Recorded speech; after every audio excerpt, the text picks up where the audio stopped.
I knew holding his hand at midnight would ruin everything I'd worked so hard to forget, but when his fingers closed around mine, my heart chose him anyway.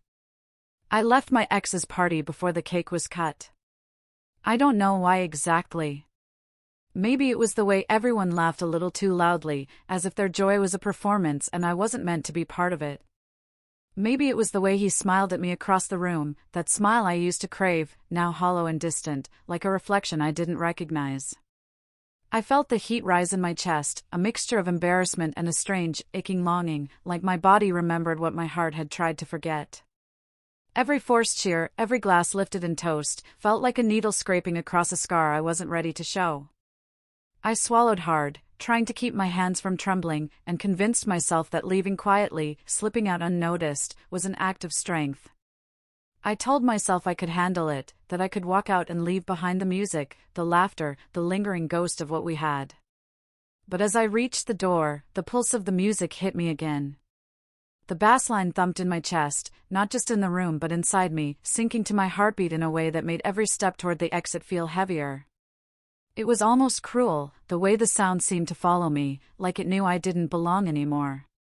The scent of perfume, of champagne, of warm laughter, lingered in the air and clung to my skin even as the door closed behind me. I breathed in deeply and tried to convince myself that air outside the party would taste different, cleaner, freer.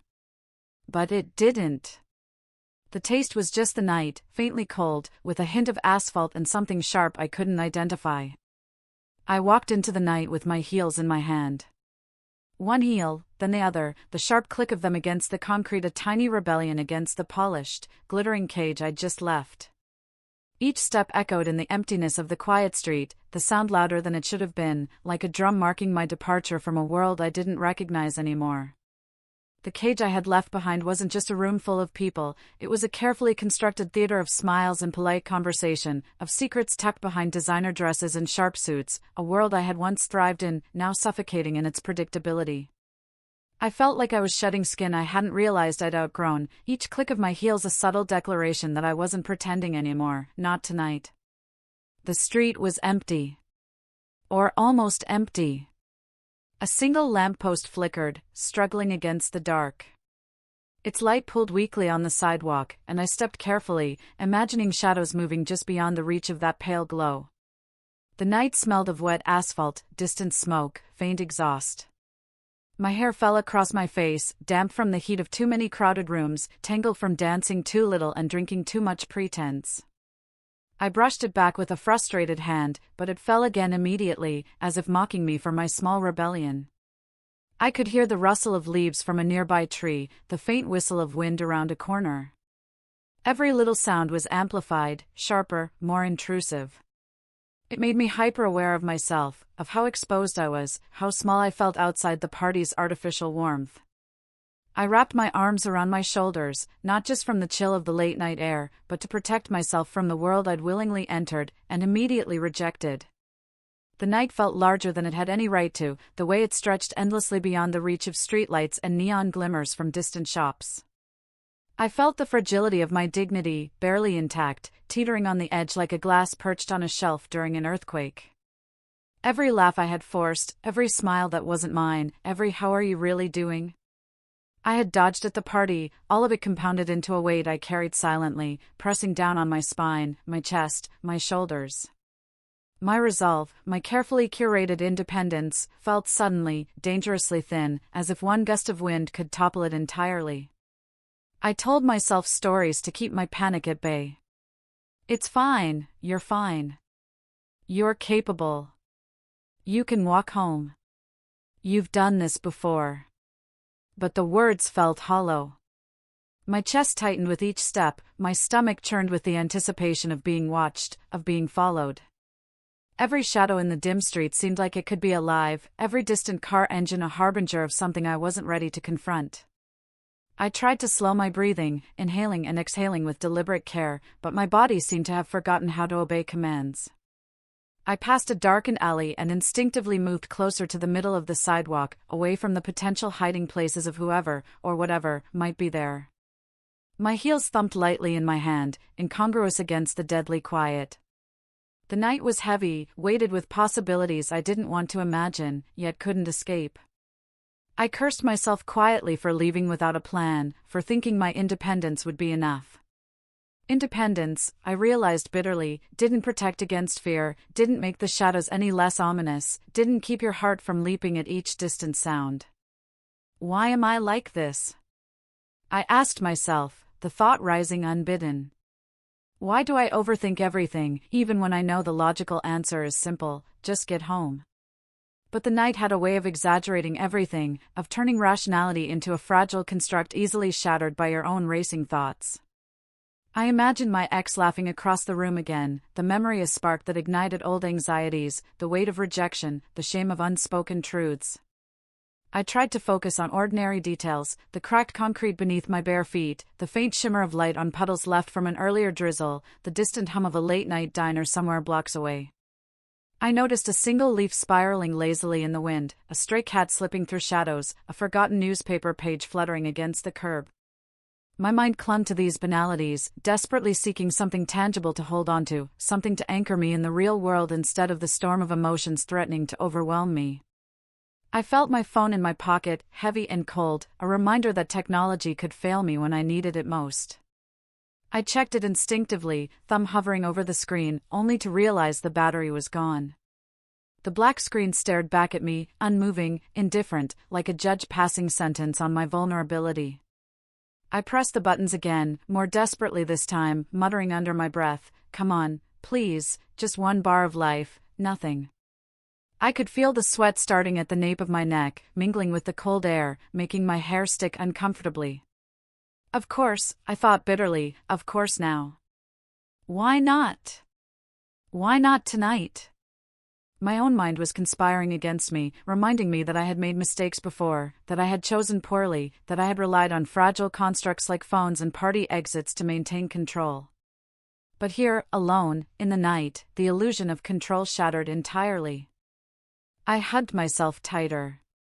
The chill of the air bit into my skin, but the greater bite came from the realization that I was entirely, unmistakably alone. The street stretched in both directions, dark and unwelcoming, and I felt the weight of every choice I'd ever made pressing down on me at once. I could feel my pulse in my temples, rapid and insistent, like a metronome keeping time with my fear. My hands, gripping the heels, shook slightly. The plastic and leather felt unnervingly solid, a paradoxical comfort amidst the chaos. I paused for a moment, closing my eyes and letting the night wash over me. The sounds, the hum of the distant city, the whisper of wind through trees, the faint shuffle of something moving far down the street, blended into a tense symphony. I reminded myself, this is just the night. This is just fear. You can handle this. But even as I thought it, I knew that the fear wasn't just about the dark or the empty street. It was about exposure, about vulnerability, about stepping out of a world where I could hide behind parties, behind smiles, behind pretense. The night had stripped all that away. I thought about my ex again. Not with longing, exactly, but with a pang of bitterness and clarity. I had left because the party, and everything it represented, suffocated me. But leaving didn't erase him from my mind. It only made the emptiness of the night more acute, more palpable. I hated how memory worked like a magnet, pulling the past close even when I had turned my back. A car passed slowly down the street, engine low, windows reflecting the dim glow of streetlights. I flinched instinctively, and my heart rate jumped. My pulse pounded in my ears as I hugged myself tighter.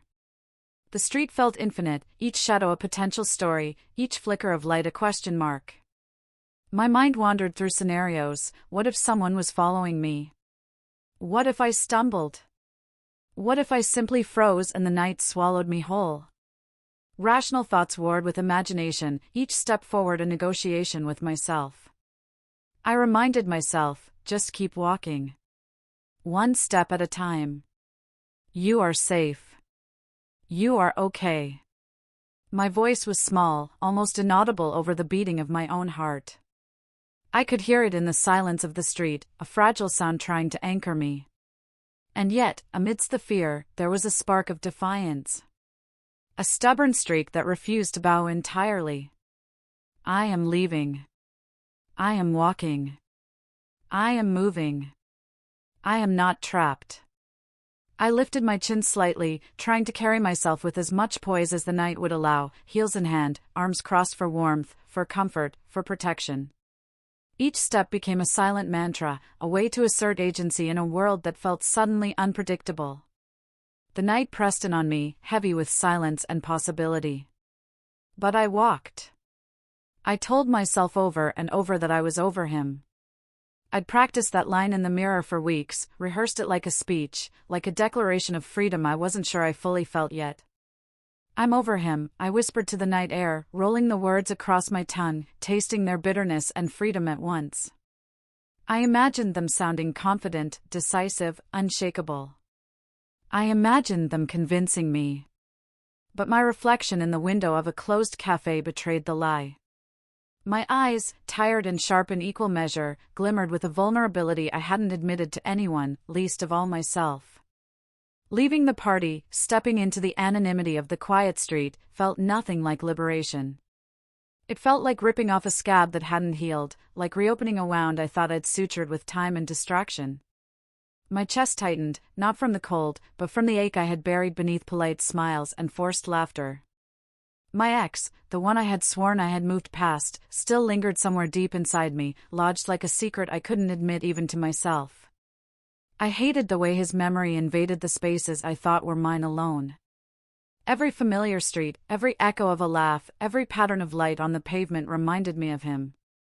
And yet, here I was, trying to convince myself I was over it all, over him, over the turbulence that had left me breathless and wary. The street was quiet.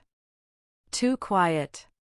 The kind of quiet that pressed against your eardrums, that made every breath you took seem louder than it should, amplified in the darkness like a drum in an empty hall. I stopped for a moment, tilting my head back, lifting my hair off my neck.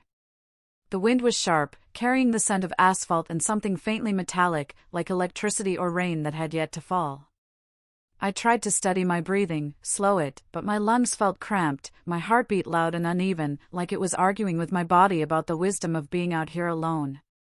The world felt too big, too empty, all at once. Every shadow seemed to move with intent, every distant light a possible observer.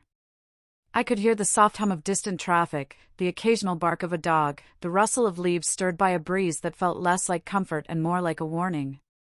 Midnight quiet had a way of amplifying awareness. Every footstep I imagined behind me made my shoulders tense. Every cough of the city made me startle, my own heartbeat echoing in my ears. I was acutely aware of my presence, my own thoughts, the weight of every choice I had made, and all the ones I hadn't yet. And in that awareness, I felt small. Vulnerable. Exposed in a way I hadn't been in years, not since the night I first realized that love and trust could be as fragile as glass. I fumbled for my phone to call a ride. My fingers, still trembling from the tension of the night, from the emotional exhaustion of pretending to be composed, slipped across the smooth screen. The phone flickered weakly before dying entirely, as if it too had decided I'd had enough control for one night. The black screen stared back at me like a mocking void, cold and indifferent, offering no reassurance, no connection to the world I thought I knew. My chest constricted, and I clenched it in my hand, frustrated and helpless, the plastic and metal cool against my palm, grounding me and reminding me of my fragility. Of course this would happen now, I thought bitterly.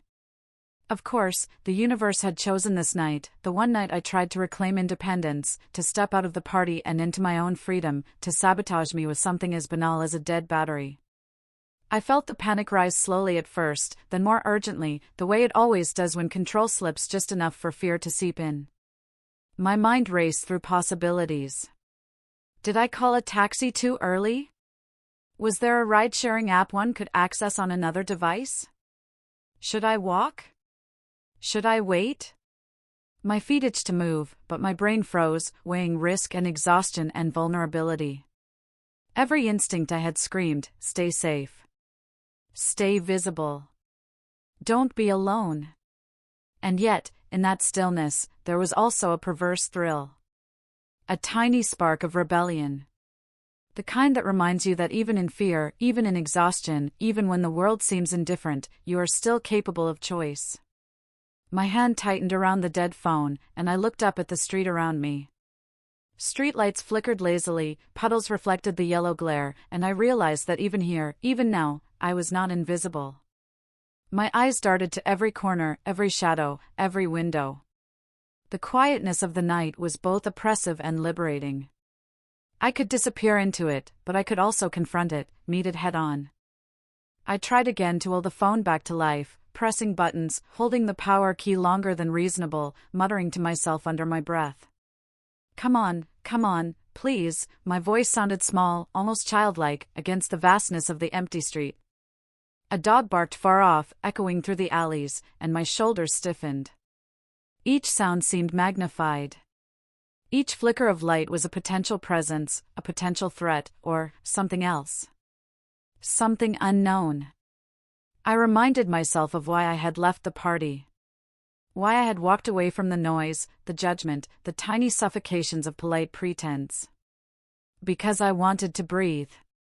Because I wanted to be alone, to feel something real, even if it was fear, even if it was anxiety, even if it was the sharp, electric awareness of my own vulnerability. But the irony was cruel. Alone, I felt every heartbeat, every breath, every tremor in my fingers magnified 100 times. I adjusted the heels in my hand again. One in each, gripping them tightly as if the small, ordinary objects could serve as shields. The concrete under my bare feet was cool, grounding, almost shocking. I could feel every crack, every pebble. Each step was deliberate, a reminder that I was still in control, even if just barely. I tried to focus on ordinary thoughts, nothing too heavy, nothing too emotional. The hum of the streetlights, the pattern of light and shadow across the sidewalk, the distant glow of windows in apartments above. I thought about the absurdity of parties, of human interactions, of social expectations that demanded smiles and superficial care while hiding exhaustion and heartbreak. I thought about myself, about my decisions, about the man I had left behind, and about the small, aching hope that maybe the night still held something unanticipated. And then, as I stood there, the quiet thick around me, the wind brushing lightly against my skin, I realized that sometimes, control was an illusion. That sometimes, being present, being vulnerable, being exposed in the cold night, was the truest measure of courage. That walking alone, with dead technology, with fractured confidence, with the weight of everything you tried to suppress, it was terrifying, yes, but it was also real. And for the first time in hours, I felt the sliver of freedom that came with facing the night on my own terms. I took a deep breath, letting the cool air fill my lungs, letting my chest rise and fall deliberately. My hands unclenched the phone for a moment, letting it rest against my thighs, dead but harmless. I thought about turning back, calling someone, asking for help. And then I thought about the alternative, keeping my pace, keeping my path, moving through the shadows and light, embracing the vulnerability, letting it exist without judgment. And so I kept walking. Heels in hand, arms wrapped around myself, chest tight but steady. The night stretched ahead, infinite and unknowable, and I felt, for the first time in weeks, that maybe, just maybe, I could exist in it. Alone, yes, but unbroken. Fragile, perhaps, but moving. Hurt, certainly, but surviving. And then I heard it, footsteps. Slow. Deliberate. The kind of footsteps that belong to someone who moves with purpose, someone who knows the exact weight their presence carries. My heart leapt straight into my throat, a sudden panic bubbling up, followed by a curious twist of anticipation. I wasn't sure why my pulse raced, whether it was fear, relief, or something else I couldn't name. I froze, breath caught between panic and the strange allure of the unknown. I turned, and there he was. Leaning casually against a black car that seemed too expensive to belong anywhere except a world I'd only glimpsed in movies or gossip columns.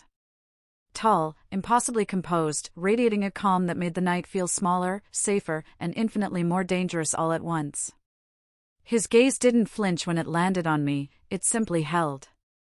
I felt stripped bare under it, like he could see every hesitation, every scar, every part of me I tried to hide even from myself. The streetlight caught the edge of his jaw, the perfect cut of his cheekbones, the subtle tilt of his head that suggested observation without judgment. His suit, dark and tailored, spoke of power, wealth, and control. But there was a softness in the set of his shoulders, a restraint in the way he breathed, that didn't belong to men who needed to prove anything. It was unnerving. And I hated how much it stirred something inside me I couldn't name. "You shouldn't be out here alone," he said, voice low and unhurried, yet firm enough to make me aware of every syllable. It wasn't threatening. Not in the way I expected. It was measured. Intense, without being imposing. I hated how my body reacted before my brain could catch up. My hands twitched, my stomach knotted, and for a moment, I felt like a teenager caught sneaking out past curfew.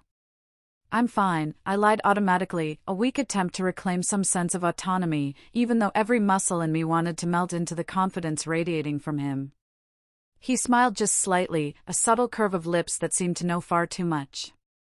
Not smug, not condescending, just knowing. "Your hands are shaking," he observed, a simple fact delivered with no malice, no judgment, but with a weight that made my pulse spike in embarrassment. I looked down instinctively. They were. The fine tremor of adrenaline, of nerves, of exhaustion, I could feel it running through my veins. And now he had noticed it too. "I'm Marco," he said, stepping closer. Not enough to crowd me, not enough to scare me, but close enough that the air between us felt charged. I caught a hint of his scent, warm and dark, leather and smoke and something indefinably masculine. It seeped into my senses like a tide I didn't want to resist. "You look like you're escaping something," he added, voice soft now, almost conspiratorial, as if he were sharing a secret he'd learned by watching me.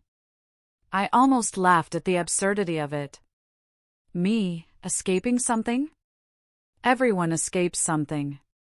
But the words stung, sharp in their accuracy. Instead, the truth slipped out before I could stop it. "Someone I used to love," I confessed, barely above a whisper, and the vulnerability in my own voice startled me. I had not meant to reveal it. Not to a stranger. Not under the quiet scrutiny of midnight. Something passed through his eyes in that moment. Recognition, but not pity. Not the kind that seeks to soothe or dominate, but the kind that simply acknowledges a shared understanding of pain and longing. "Those are the hardest places to leave," he said softly, and for a second, the world tilted. Why did that make my chest ache so fiercely? Why did his simple statement, devoid of judgment or advice, feel like it reached straight into the center of me? I didn't answer. I couldn't. My throat was dry, my mind a tangle of fear, attraction, confusion. I wanted to flee, to run back to the safe anonymity of the night, yet my legs refused to move. The weight of his gaze pinned me in place, a paradoxical mixture of threat and sanctuary. "You shouldn't let the night swallow you whole," he said, almost more to himself than to me, yet the words landed like a command. My pulse fluttered wildly, my mind racing. Who was he, really?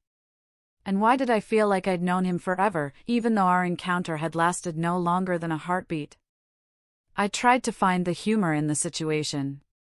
"And here I thought I was the one running from something," I murmured, attempting to mask my vulnerability with wit. But my voice betrayed the quiver of uncertainty, the tremor of nerves, the raw edges of my heart exposed under the faint streetlight. He tilted his head slightly, studying me, and my stomach churned with a strange, electric anxiety. "Sometimes running is the only way to realize where you truly want to be," he said, cryptically, but the sentence felt like it wrapped around me, curling through my thoughts, settling somewhere dangerously close to my chest. Why did his words feel like they belonged to me? Like they were plucked from my private fear and mirrored back with uncanny precision? I wanted to question him, to challenge the calm authority in his voice. I wanted to retreat, to reclaim some semblance of composure. But every fiber of me wanted to stay, to hear more, to feel the quiet pull of a connection that was sudden, undeniable, and entirely forbidden. My rational mind screamed at me, stranger. Midnight. Too many unknowns. Vulnerable. And yet, a quieter, deeper part of me whispered, not all risks are visible. Some are worth the danger. I shifted my weight, feeling the concrete beneath my feet, grounding myself in the reality of the moment. "Why do you care?" I asked, trying to sound detached, but my tone betrayed the intrigue, the curiosity, the growing tension. He smiled, faintly, but it wasn't warm, it was knowing. I don't know if I do, he replied carefully, but I notice things. And I notice you. The simplicity of it, the quiet intensity, made my chest tighten in ways I couldn't rationalize. I wasn't supposed to feel this, not here, not now. Yet every instinct in my body, the fluttering in my stomach, the subtle awareness of the warmth radiating from him, the way my hands had stilled in response to his calm authority, told me otherwise. I looked at him, long and uncertain, trying to read the mystery behind those eyes, behind that perfect posture, behind the enigmatic stillness that somehow made the night feel alive and charged. And in that brief, suspended moment, I realized something terrifying and intoxicating. I had no idea who this man was, yet a part of me already needed to know everything. The night pressed closer, the darkness around us folding in, shadows elongating along the street, punctuating the intimacy of our encounter. My mind raced, oscillating between caution and desire, between self-preservation and surrender. I wanted to turn and run, to retreat into anonymity and forget this meeting ever happened. But I couldn't. Not when his gaze lingered on me with the quiet insistence of someone who had recognized a truth in me I hadn't dared to admit to myself. I drew in a shaky breath, letting the cold night air fill my lungs, trying to steady my pounding heartbeat. I should go, I murmured, not moving. But the words felt hollow, an empty ritual of separation I couldn't actually follow. He didn't respond immediately. Instead, he shifted slightly, one hand brushing against the car as if to anchor himself, yet his eyes never left mine. The silence stretched, heavy and intimate, until it pressed against my ribs, demanding acknowledgement, forcing me to confront the spark that had ignited between us in those few heartbeats. Finally, he spoke, voice low and deliberate. "Midnight isn't kind to those running from ghosts." I shivered, not entirely from the cold, and felt the tremor in my hands deepen. "Maybe I'm not running," I whispered, almost to myself. "Maybe I'm just lost." He regarded me quietly, his expression unreadable yet intensely present. "Sometimes," he said slowly, deliberately, "being lost is the first step to finding something worth holding on to." I swallowed hard, the words sinking in, stirring something inside me that had been dormant, aching, unclaimed. My chest tightened again, and for the first time that night, I didn't resist the pull, the dangerous allure, the intoxicating tension that hung between us like charged electricity. And then it happened, the moment of recognition, of clarity, of terrifying vulnerability. I realized that the night, the quiet street, the dead phone, and the solitude I had embraced all conspired to bring me here. Not to safety, not to escape, but to a man who had entered my life like a shadow I couldn't evade, like a truth I wasn't ready for but desperately needed. I stepped back slightly, trying to regain composure, to summon the dignity I had lost somewhere between the heels in my hand and the confession of a broken heart. I don't even know your name," I admitted, the words slipping past my lips before I could think better of them. "Marco," he said simply, letting the single syllable hang in the cool night air. "And you don't have to tell me yours, not if you're not ready." I felt my throat tighten again, my heart hammering, my hands trembling, the night spinning around me with a dangerous, almost erotic intensity that made me both terrified and alive. Why him? Why now? Why did it feel like the world had contracted to this street corner, this black car, this man who had somehow seen through the armor I wore so meticulously? I swallowed, trying to steady myself, trying to reconcile the rational part of my mind with the part that wanted nothing more than to reach out, to stay, to trust, to surrender to the pull that had taken hold in less than a minute. But I couldn't. Not yet. Yet even as I stepped toward the edge of the sidewalk, ready to disappear into the anonymity of the night, I knew one thing with terrifying certainty: the memory of Marco, the echo of his words, the brush of his presence, would not let me leave untouched. Not now, not ever. He offered to walk me home. I should have said no. Every instinct I had screamed danger. A million warning bells rang in my head, each louder than the last. Stranger. Midnight. Unknown. Vulnerable. But another part of me, tired of being careful, tired of being hurt, tired of constantly measuring every move I made, said yes before fear could even form a complete thought. Before reason could catch up, I nodded, letting him step beside me, his presence anchoring me in a way that was both exhilarating and terrifying. We walked under the stars. The sky stretched wide above us, ink-black and dotted with pinpricks of cold fire. My breath mingled with the night air, visible in tiny clouds, and I became hyper-aware of every sound, the soft crunch of gravel under our feet, the distant hum of a car engine, the whisper of leaves stirred by the faintest breeze. Our footsteps synced almost instinctively. I noticed it in that moment, how our movements, unplanned, unspoken, seemed to gravitate toward a rhythm that belonged only to us. Silence enveloped us, but it wasn't the awkward, heavy silence of strangers forced to share space. No. This was different. It was alive, suspended. The kind of silence that feels like a held breath, where every heartbeat and every inhale could shatter the spell if spoken aloud. I could feel him there, just a step away, a presence that was solid and warm, and my body betrayed me with tiny, uncontrollable shivers. "What do you do?" I asked, almost hesitantly. My voice was quieter than I intended, like I was afraid the night itself would overhear and judge me for asking something so ordinary. He hesitated. Just a second too long. That pause was like a spark in dry grass, brief, electric, impossible to ignore. "Business," he said finally. Of course. I shouldn't have expected more. Business could mean anything, nothing, danger, power. It was deliberately vague, and yet it carried an invisible weight. I wanted to press, to ask him exactly what kind of business, but a small, rational voice whispered, "Don't. Don't pry. Don't open doors you're not ready to walk through." I didn't press. I didn't want to know things that might scare me away, or worse, things I would want to stay for, knowing they could destroy me. I stole a glance at him. The streetlight caught the sharp lines of his face, and I realized, with a pang I wasn't prepared for, that I was staring. I shouldn't have been staring.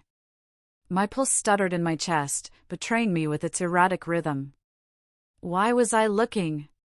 What did I expect to find in his expression? Some hint of vulnerability? A flicker of danger? I didn't know. All I knew was that it was impossible to look away. When we reached my building, I felt a strange, heavy reluctance. The walk was over, the distance closed, and yet I didn't want the night to end. My chest tightened with a cocktail of fear and longing, and I realized that the thought of returning to the isolation of my apartment, alone, terrified me. This feeling was foreign, unnerving. The realization made me shiver, not from cold, but from the knowledge that I was on the edge of something I couldn't fully understand. "Thank you," I said softly, my voice barely more than a whisper. Words felt inadequate, fragile, compared to the intensity of the moment. I wasn't sure if I was thanking him for the walk, for the presence, or for the unspoken understanding that had passed between us. He nodded. Then, as if weighing some invisible decision, he hesitated. He raised his hand slowly, lifting it until it hovered just inches from mine. The air between us seemed to crackle, taut and electric. My heartbeat thundered in my ears, my stomach twisting with the tension of what I knew, and didn't know, about him. I should have stepped back. Every rational part of me screamed retreat. Stranger. Midnight. Unknown. Danger. But something deeper, slower, more urgent whispered, "Stay." Instead, I placed my hand in his. The contact was instantaneous. Electric.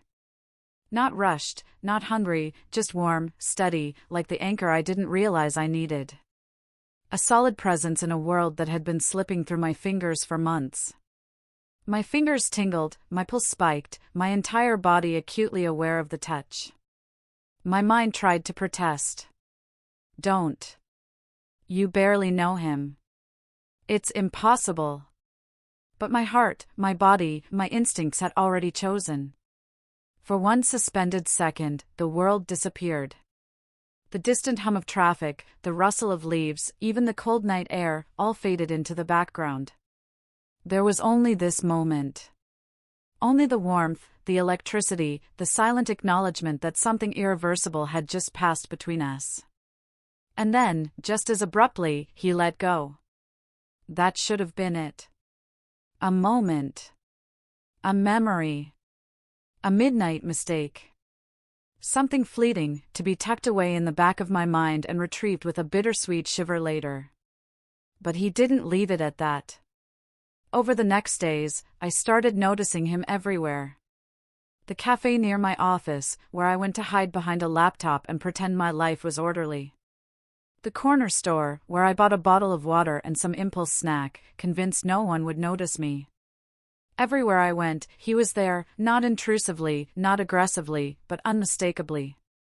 Always polite. Always distant. Always watching me with an intensity that suggested he was memorizing something he would have to survive without. The sight of him ignited something primal inside me, a mixture of relief, curiosity, longing, and the tiniest hint of fear. I told myself it meant nothing. Surely it was coincidence. Fate playing tricks.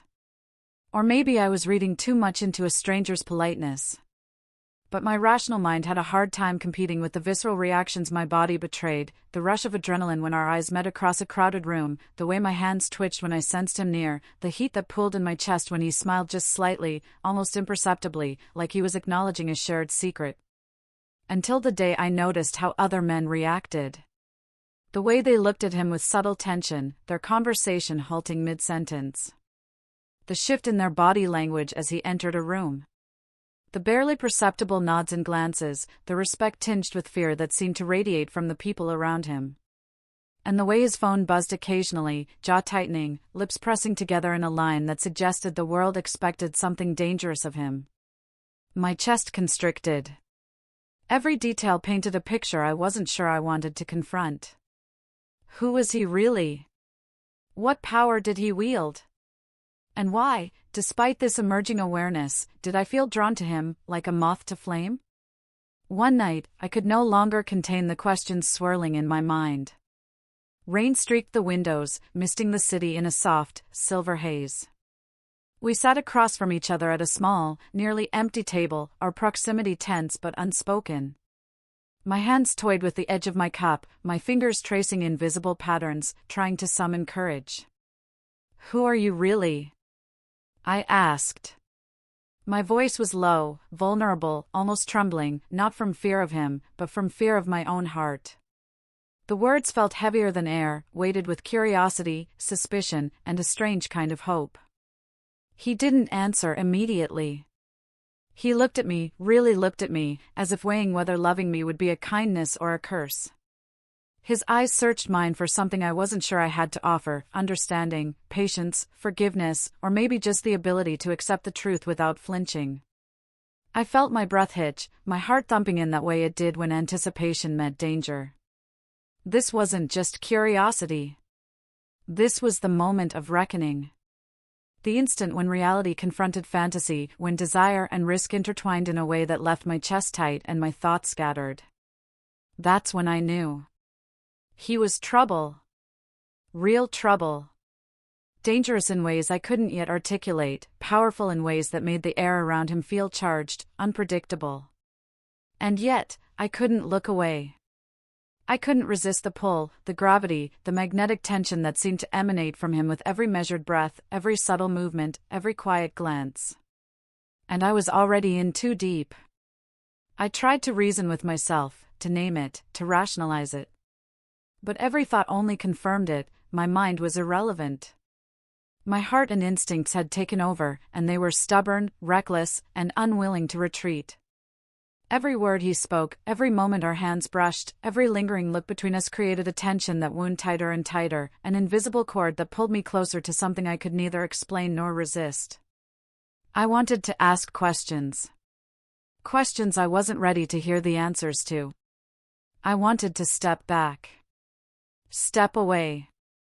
Protect myself from the storm that was him. But a part of me, the part that had been hiding under layers of caution, told me that some connections were worth the risk, that some sparks couldn't be extinguished by reason or fear. I realized with a shiver that night, my instincts had already made their choice, before my mind had even caught up. And the truth, terrifying and exhilarating, was that I had no desire to oppose them. The complication came quietly. Subtle. Almost invisible if I hadn't been paying attention. At first, it was a whisper from a coworker, a casual, "You might want to be careful," that didn't carry weight at the moment, but lingered like a shadow.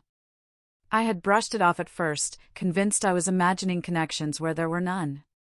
But the unease settled in my chest like a stone, cold and heavy, gnawing at the edges of my calm. Then a news article appeared on my phone while I was scrolling absent-mindedly during lunch.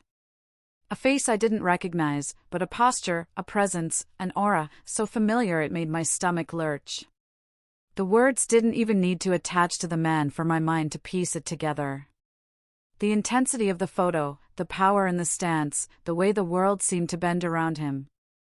I felt my pulse spike, my fingers clenching around the edge of my cup. And then the whispered, unavoidable truth coalesced into a single, scorching word: Mafia. It burned. It scorched my vision. Mafia. Dangerous. Complicated. Unreachable. I felt it like heat rising in my chest, like my body was both drawn to and recoiling from the truth. I couldn't pretend I didn't know. I had to confront him. My steps to his apartment felt heavier than usual, weighted by fear, confusion, and something else, something I didn't quite have a name for yet. My heartbeat hammered in my ears, loud and insistent, almost as if it was warning me, danger. Danger. Danger. And still, I pressed forward. When I opened the door and found him there, leaning casually against the frame, perfectly composed, my chest was in my throat. I couldn't hide the tremor in my voice. "Is it true?" He didn't look surprised. Not even a flicker of emotion betrayed him. He didn't deny it. His silence was heavy, oppressive, louder than any confession I could have imagined. The weight of his unspoken truth pressed down on me. "I won't pull you into this," he said finally, voice low and tight, almost apologetic. I should have stayed away. And that hurt. It hurt like a wound opening in slow motion, the kind you didn't know existed until it bled. I wanted to be angry, to strike back with words sharp enough to draw blood. Instead, my voice betrayed me, trembling with frustration I could barely control. "So you get to decide that for me?" His eyes, dark and unreadable, flickered with something vulnerable, almost guilty. "I get people hurt," he whispered. His words were a confession, a warning, a declaration, all at once. That night, he disappeared. Not a trace, not a call, not a message. Just absence. And I felt it immediately, the emptiness where his presence had filled the room, where the warmth and tension of him had wrapped around me like a second skin.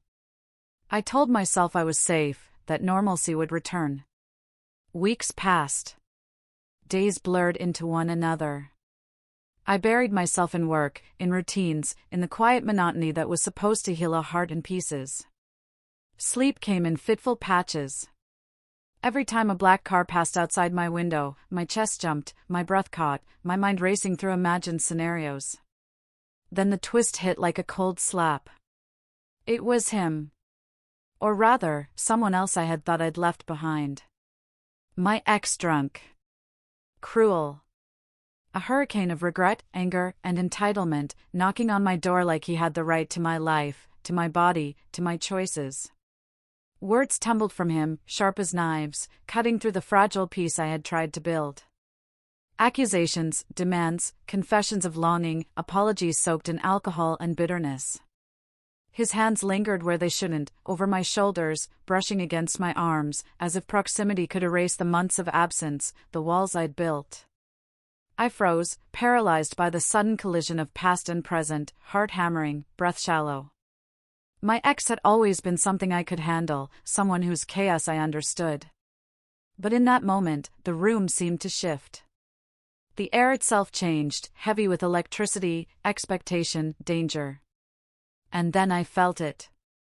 Not a movement, not a sound, not a warning, just a shift that made the hairs on my arms stand straight. Marco. I never heard him arrive. Never a footstep, a rustle, a whisper. I only felt the shift in the air. The room became charged, tense, almost cinematic in its intensity. Step away from her, Marco said.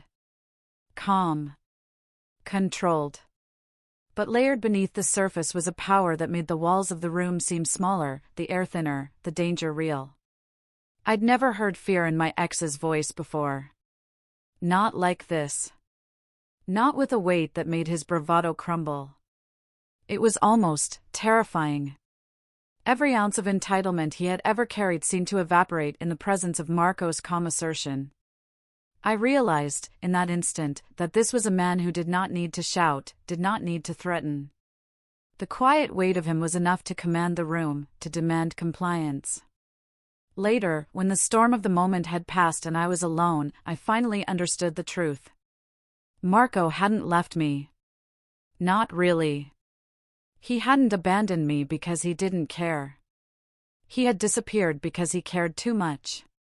Because the world he inhabited was dangerous, because being near him could destroy me, and he had chosen restraint over possession. He had loved me enough to walk away. I cried that night. Not out of fear. Not out of heartbreak.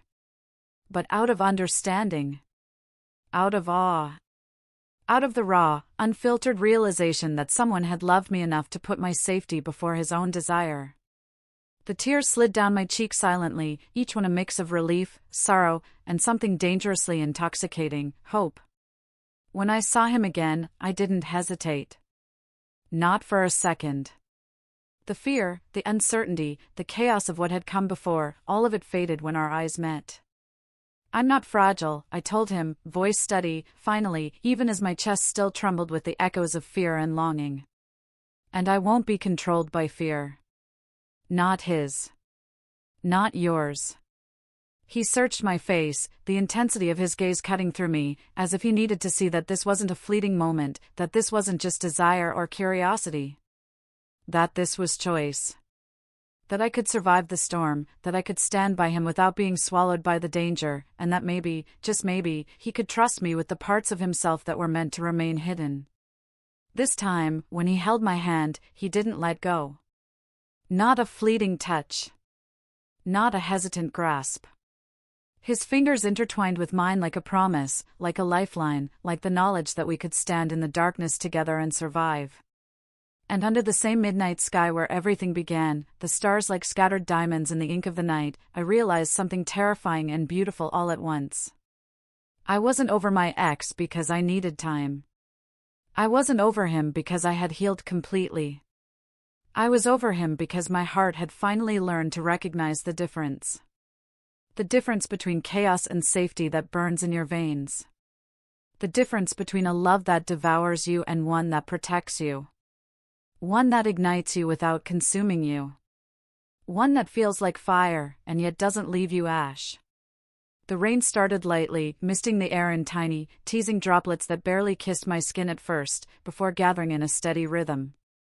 Each drop carried the scent of ozone, that faint electric tang that always makes me pause, makes me think of storms both literal and emotional.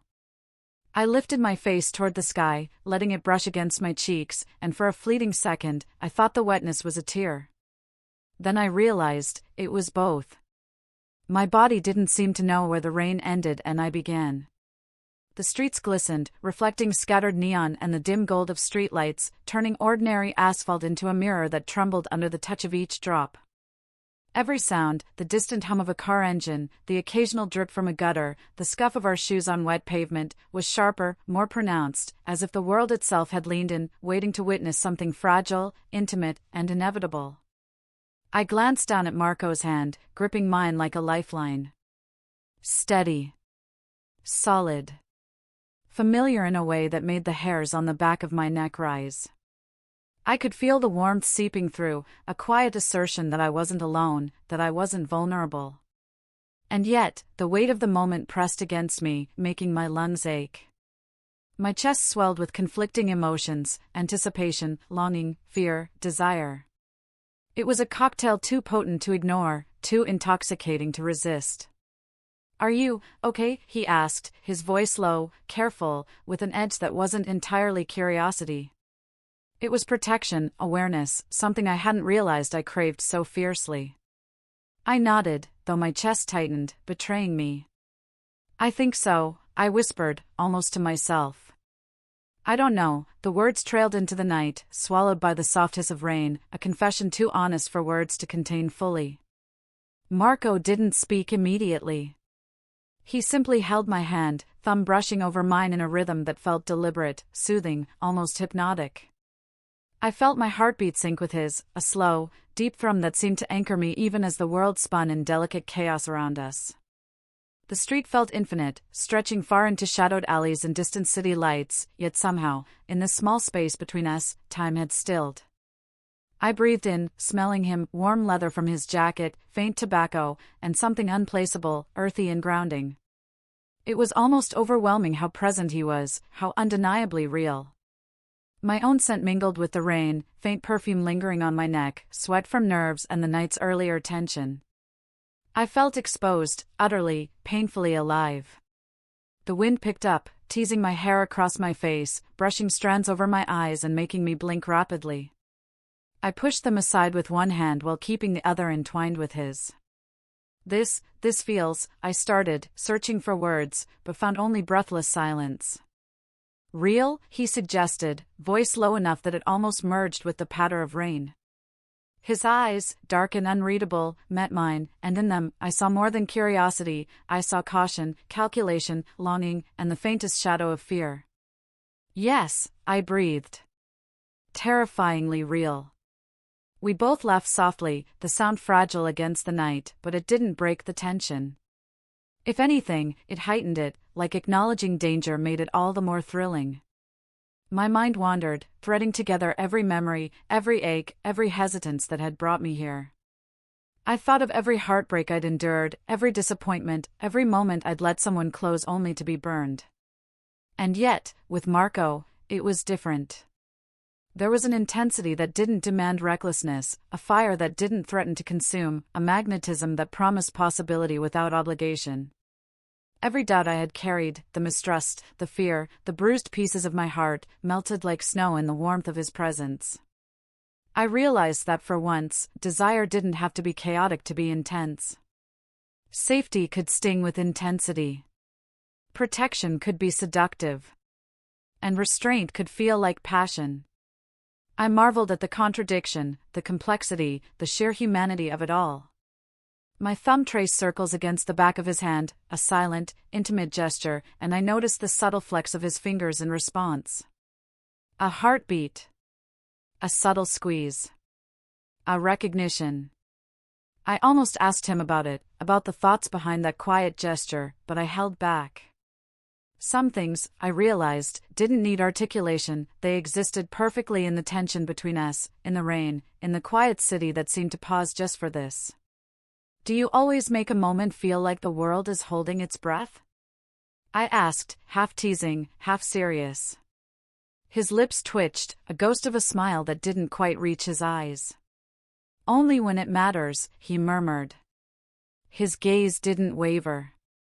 His hand didn't let go. And somehow, even as simple as that was, it made my heart hammer against my ribs, urgent and unpredictable. I swallowed, tasting rain and breath and something electric I couldn't name. Why does this feel like the first time I've ever been safe and completely unguarded all at once? I thought. Why him? Why now? My fingers tightened slightly, afraid to pull away yet wary of losing the fragile equilibrium of the moment. The city around us hummed faintly, unaware of the storm of emotion contained in our shared space. Yet the air was thick with energy, charged with something unspoken but undeniable. I could feel it in the tremor of my own fingers, in the shallow catch of my breath, in the way my eyes followed every subtle movement of his face, every tilt of his jaw, every flicker in his pupils. I wanted to memorize him, imprint this moment on my memory before the world demanded reality again. I started, faltering, uncertain if the words could capture the intensity one felt. I think I've been waiting for this, without even knowing. His eyes softened just slightly. Waiting for what? He asked, curiosity and something else in his tone, something tender yet dangerous, threaded together so intricately I couldn't separate them. This, I whispered. This exact connection. This danger that feels like safety. This fire that doesn't burn, but heals. My voice cracked at the end, a raw admission I didn't expect even from myself. Marco's thumb brushed mine again, deliberate, anchoring me in a way I didn't know I needed. Then don't let it go, he said simply. Not a command. Not an ultimatum. Just a truth, delivered with the weight of someone who understood the gravity of what he was saying. I wanted to tell him everything, every doubt, every heartbreak, every betrayal I'd ever endured. But the words felt too fragile, too small for the enormity of what was happening between us. So instead, I let my silence speak. And he understood. Somehow, he always understood. The rain fell harder then, a soft cascade drumming against our coats and jackets, drenching the city, making it shine and glisten as though it had been polished for our private scene. The droplets traced paths down my cheeks, down my neck, soaking through the strands of hair I had pushed from my face. My eyelashes clung together, weighed down with water, and yet the world felt sharper, more vivid, more alive than it had in months, maybe years. And even as the night pressed in around us, heavy and infinite, I understood something. Love could be dangerous and breathtaking all at once. That desire didn't always come wrapped in safety, but when it did, when it came with the warmth of care and the thrill of risk perfectly balanced, it was nothing short of revelation. I tightened my grip on his hand without thinking, as if by holding on I could anchor both of us against the uncertainty swirling in the wet night air. I'm scared, I admitted, voice barely audible over the patter of rain. I'm scared that feeling this, right now, could change everything I've tried to protect in myself. Marco's thumb rubbed gently across the back of my hand, rhythmic, steady. It will change you, he said softly. And that's not a bad thing. Not everything that changes us breaks us. Some things, some people, they make us stronger. I wanted to argue. I wanted to tell him that life had taught me that people like him, feelings like this, always came with a cost. But I couldn't. Not when the truth was this. For the first time, I felt an undeniable, irreversible pull toward someone, a clarity I had never allowed myself to experience before. It frightened me, but it thrilled me. Every doubt I had carried, every fragment of mistrust, every wounded piece of my heart, all of it seemed to dissolve in the quiet certainty of that moment. I leaned slightly closer, feeling his warmth seep through, feeling the protective, consuming strength in his presence. I realized then that love didn't have to be reckless to be powerful. That safety could sting with intensity. That desire could come with restraint. That passion didn't have to destroy to transform, it could save, it could anchor, it could illuminate the darkness. And so I let myself be held. And he held me. And the world, for once, seemed to pause, to wait, as if acknowledging that sometimes the difference between heartbreak and salvation is knowing when to let go, and when to stay.